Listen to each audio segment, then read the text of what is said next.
everyone. For today, I will be making a video documentary about critiquing an artwork. So the artwork that I'm going to critique is planting rice. Description: describing the work for critiquing.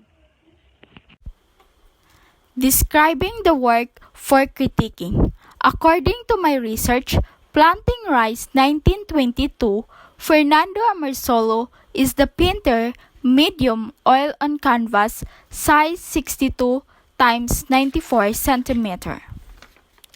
Planting Rice with Mayon Volcano by Mr. Fernando Amorsolo shown that the farmers are planting in the daylight. Fernando Amorsolo uses oil pastels. The Filipino farmers are dressed in colorful clothes and have straw hats in their heads, which they are planting rice with one flow. The painting is a scenery in the rice field with lots of green and brown colors.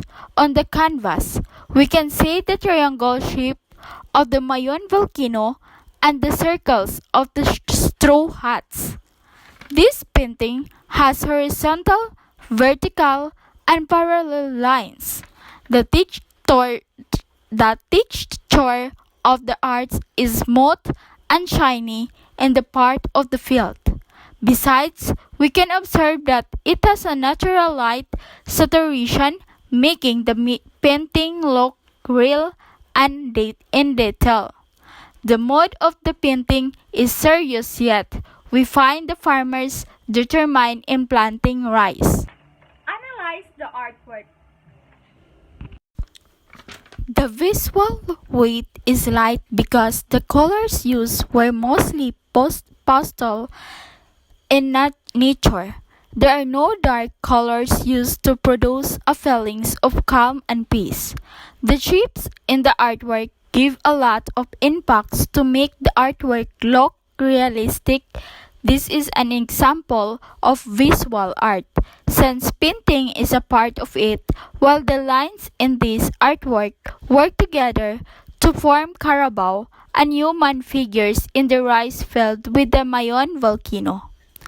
Brush strokes were smooth with emphasis the scene felt intended by the artist. Amorsolo's transmarks were the backlighting technique and the Filipino tradition themes.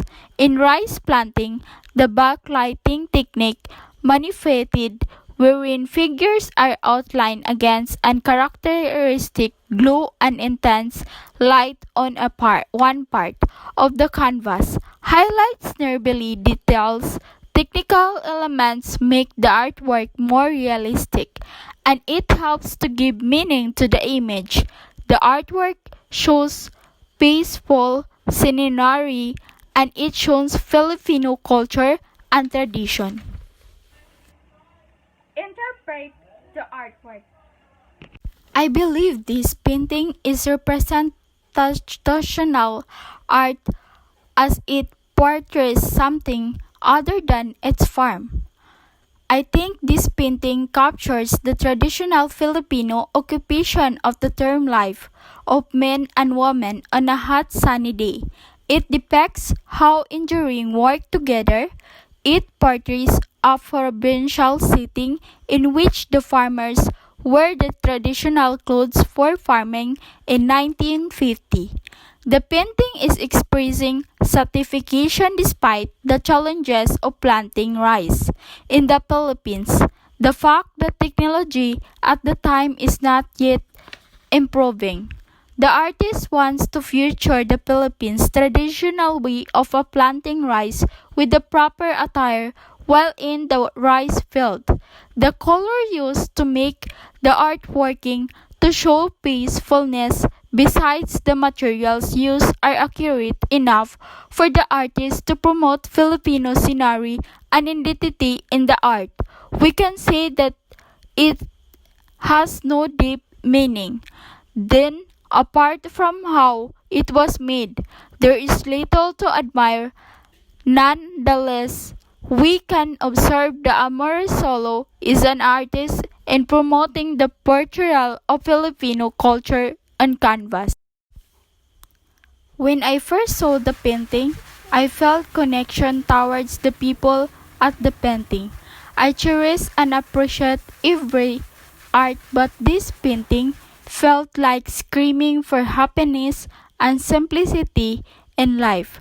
Maybe because I can relate to it for the fact that I live in just farmlands and my father being a great farmer. Judgment of the artwork.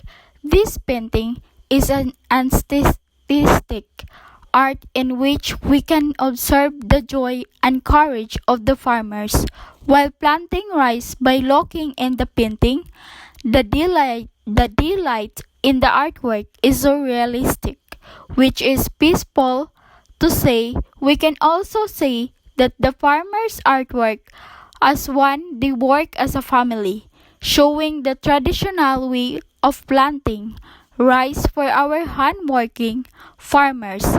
It is the highlight of this painting beside the clothes of the Filipino farmers are fashionable. The artwork values the life of the Filipino, evoking aesthetic art means something it's peaceful on a sunny day. This artwork has no deep meaning will not make you think twice about what the artwork is all about. This artwork is a great example to show administration towards the courage of Filipino farmers.